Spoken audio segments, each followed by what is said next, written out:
So, guys, this is Elaine Forrestal. She is an author whose work has been published in Australia, the UK and America.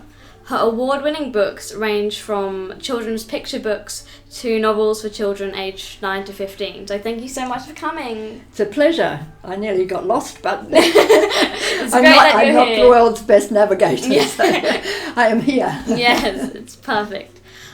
Could you please tell us a bit about your new book? This is Goldfields Girl, and it is coming out soon. Yes, it's coming out in May, well, on the 1st of May, I believe. And Goldfields Girl is about a 14-year-old girl who put up her hand to live and work in really what wasn't a town yet at all, but turned out to be Coolgardie eventually.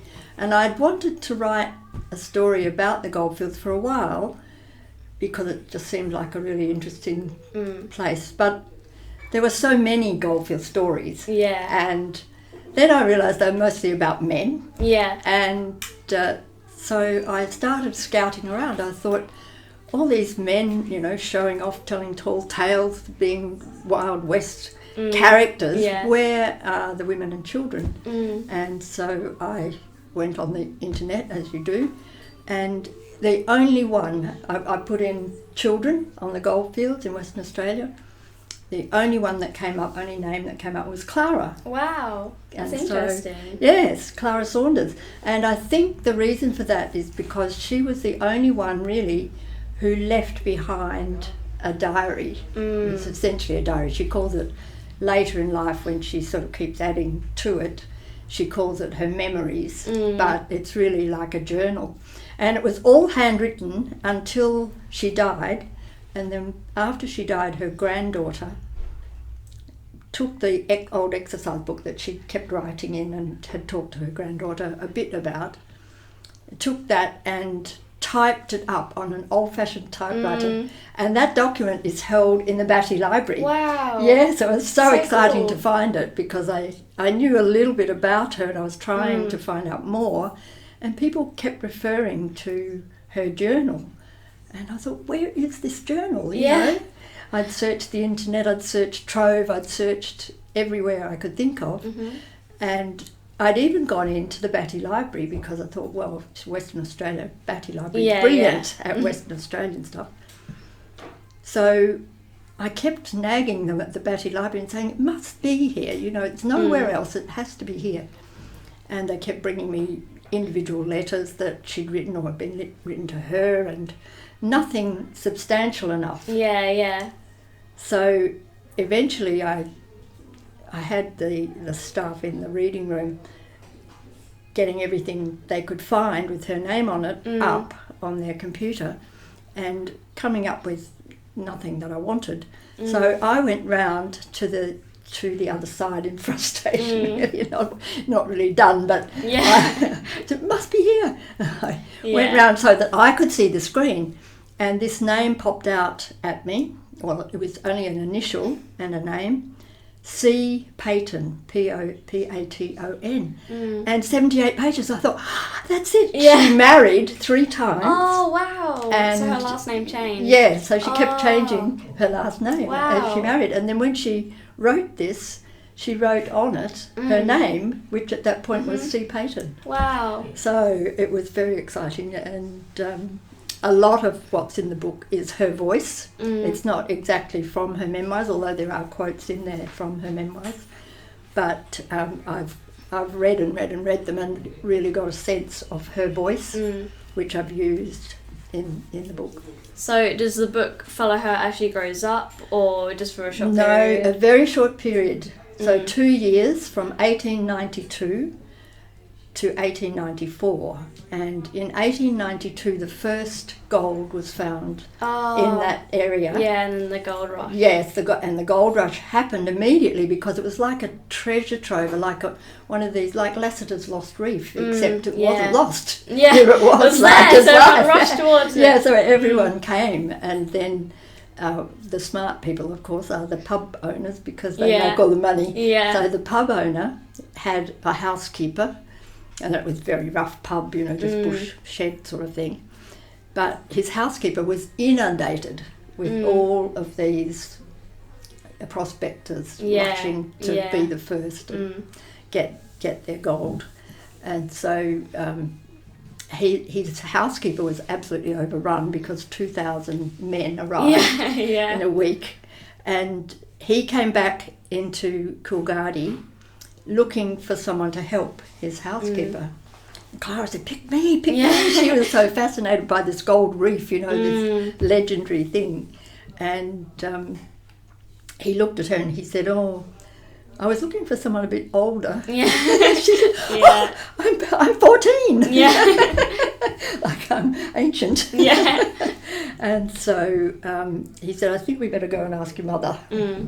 And so they trundled off to her house, and he said the wrong thing to Clara's mother, really. Yeah. He said, Clara has applied for this job, but I think she's too young. And this is after a bit of preamble, they knew each other. But and so Clara's mother said, how dare you imply that my daughter's not capable? Yeah. Clara had already told him that she could cook and clean and wash and do all these wonderful things. So once he said that to her mother said, of course she can go. Yeah.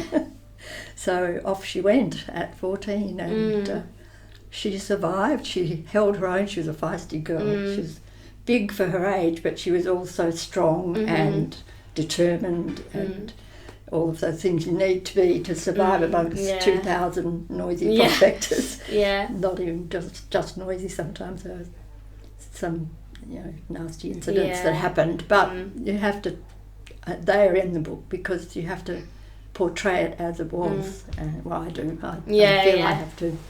So how much historical research did you put into this book? How much time did that take? Well, it took 4 years for the whole process, and it's hard to quantify the research time, separate it from the writing time, because I don't really know what I need to research until I've written a certain amount. Yeah. And then I think, I've got to go back and find out about that. And then I write some more again, and then I go back and find out. So it's very hard, but I would say at least 12 months in bits and pieces of research, and then another several years of getting it right. Yeah. It's such a, well, for me it's such a long process, because I write it one way and then I think, no, that bit doesn't work, and so in altering that I have to alter all sorts of other things, and I just keep rewriting and rewriting.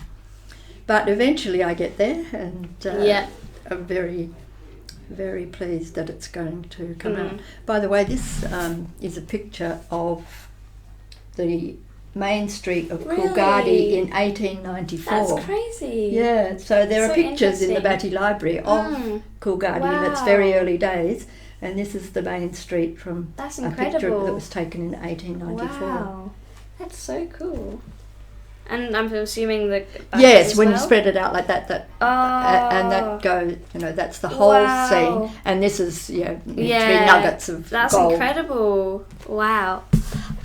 Your book, Someone Like Me, is being republished this year. Could you tell us a bit about that and why it's being republished? Well, it's never been out of print. It's never been not published. So for 21 years now, it's always been in print with Penguin. Wow. It's never gone out of print. They've never had to do a republication or a new edition.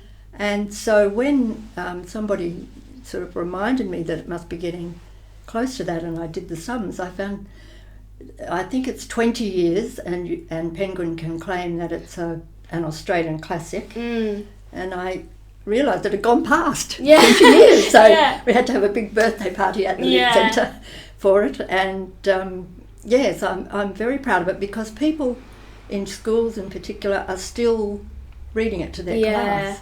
So at the big celebration we had, I got a teacher from Hale School who had just contacted me really only a week or so before, and said, I'm reading Someone Like Me to my class. Oh, wow. So even like now, Even 20 now, years later, people are it's still still reading fresh. it. Wow, that's incredible. So it is. It's pretty. I was blown away by that, and really delighted, of course. But no, it's interesting. What do you want children who read your books to take away from it? I want to make them think.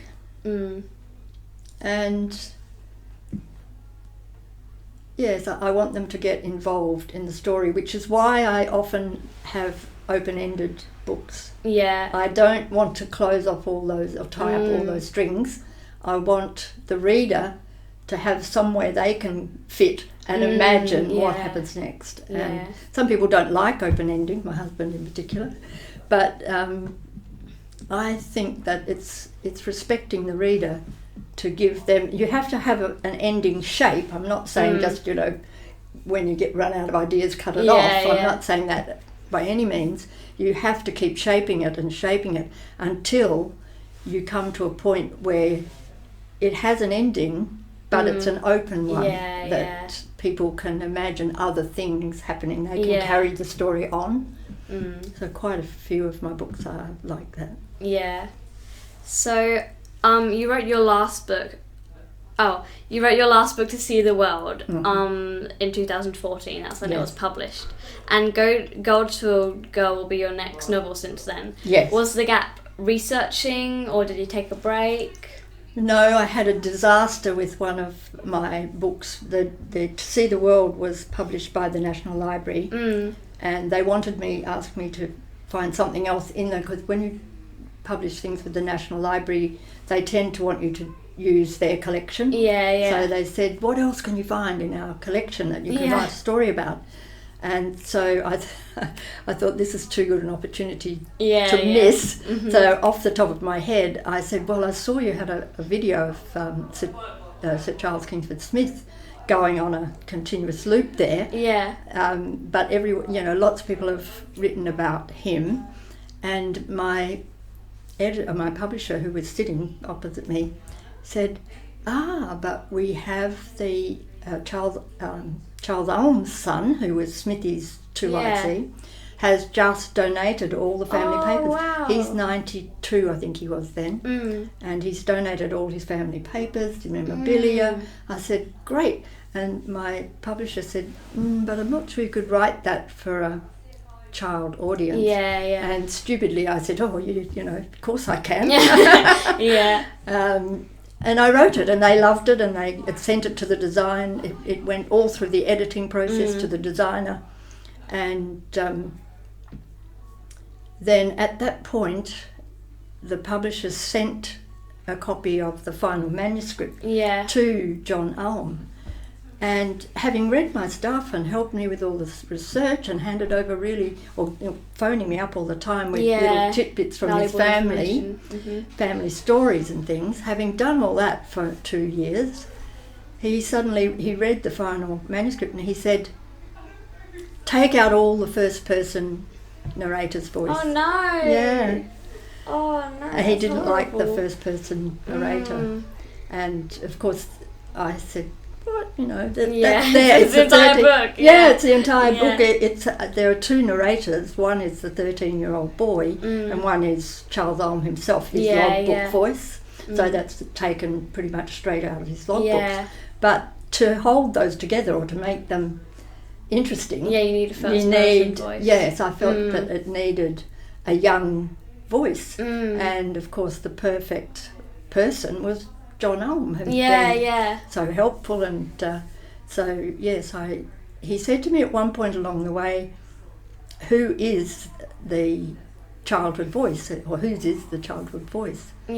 And I said, it's you. He said, we'll have to think about that one. Have to see how that turns out. That should have been a warning sign for me, but I was totally oblivious, and it just came like a ton of bricks. But fortunately I was already writing Goldfields Girl, so in that time after the editing and the stuff the publisher did and sending it to the designer and everything, I had already started on Goldfields Girl, and I thought, I don't know how to deal with this. I just am going to write Goldfields Girl first and think about it afterwards. So do you think you're still going to continue writing that John Ulm's book? I have just now, since I've sort of put this to bed. I've just now seen a way I can without offending him. Okay. So the child narrator will be an anonymous narrator, which will be tricky to write, but I've tried it out. Yeah. I'll do it, yes, I've tried it out. I mean, it's such a good story, and everybody loved it. You know, all the people who handled it along the way said, oh, this is a fantastic story. So, yeah, I feel as if it should come out at some point, but I'm right at the stage now where I've taken out that voice, and starting with a different, a different voice, which will remain anonymous because that will give it the same sort of emotional, and a bit open-ended, yes. So in the end, it all fits together. Yes, that's right. Well, there are times during the story too when the boy, who's obviously not up there because it's just Smithy and Alm flying the Pacific, and you know they broke a lot of records. In the 1920s, 1928, and they were the first men to fly across the Pacific. Wow. First men to fly across the Tasman, first men to fly around Australia. So on all those epic journeys, the boy is obviously not in the cabin, but he's listening on the radio. And again, it was the first, Charles Alm set it up, the 2GB radio station in Sydney was broadcasting as the guys in the plane were radioing them Morse code, and they're frantically translating the Morse code and sending out these messages to the world, because it was such an epic thing. A lot of people had tried and failed, a lot of people had been killed trying, but they did it. Thank you so much for coming. It's been so wonderful to talk to you about writing and everything else. And thank you everyone for watching this special episode of the Red Lucy podcast. If you enjoyed this episode, please leave us a like on YouTube, subscribe and a review on iTunes. Goodbye and keep reading.